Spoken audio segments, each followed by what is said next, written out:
Hello, it's your boy Raul here, and today is day 9 with workouts with Raul. I thought it would be a good idea today to take a moment and focus not so much on the body, but on the mind. The body and the mind, they work together. They're best friends. One cannot function without the other one.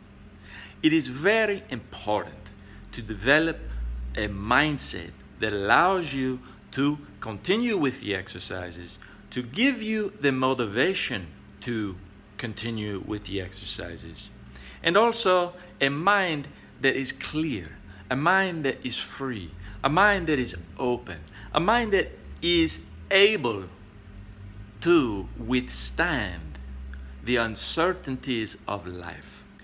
We must work our mind like we work our bodies. How do we do this though? Well, how do you really exercise your mind? Let me give you a few ideas here. If you haven't noticed, the mind has a default. Do you know what I mean when I say default? It is a place where the mind always goes back to when it doesn't know what else to do. And that default mindset, we could say, is always negative. It's always looking for what is wrong with a situation. What is wrong with this place? What is wrong with this person? What is wrong? So that we can protect ourselves. It is very good that we do this. And in environments in the wild, this is very, very good skill to have because you detect danger.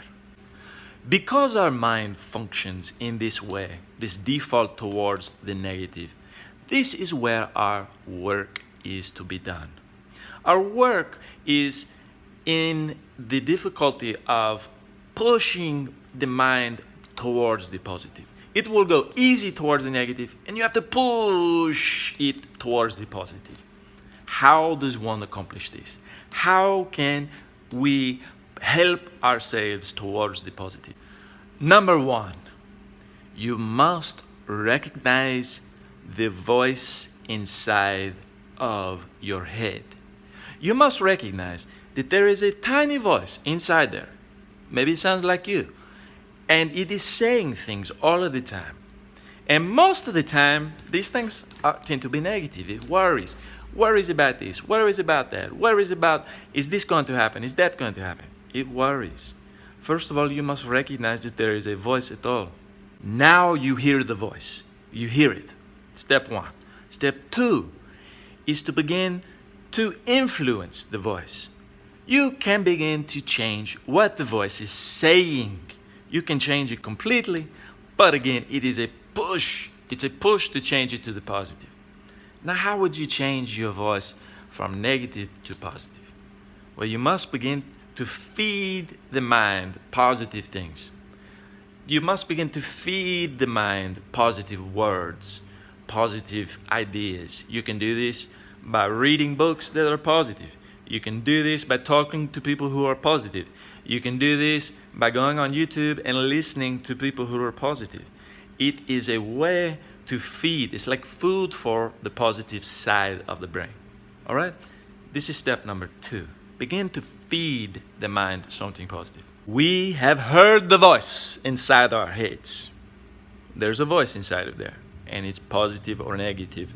The default is always negative. It's a push to get to the positive. Number 2 was we have begun to feed our minds positive things. The positive side gets hungry and needs some good things to think about through books, through friendships, through YouTube videos.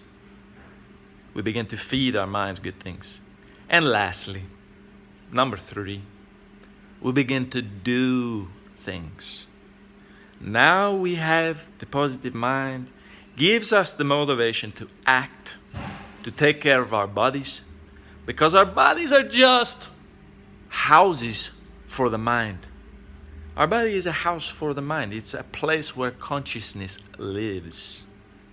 And the mind is a form of consciousness. All right? We begin to do things. We begin to move around and affect the world around us. And we feel good because our mind is positive. We feel good because our body is healthy. Now, can you do this all of the time? No, you cannot. You're going to have bad days? Yes, you will have a bad day. You will have a negative day because remember, it's going to slide that way easily. So be careful. It gets slippery out there. This is day 9. This is all I have for today. I wish you well. I'm going to see you very, very soon. But until then, te doy un beso.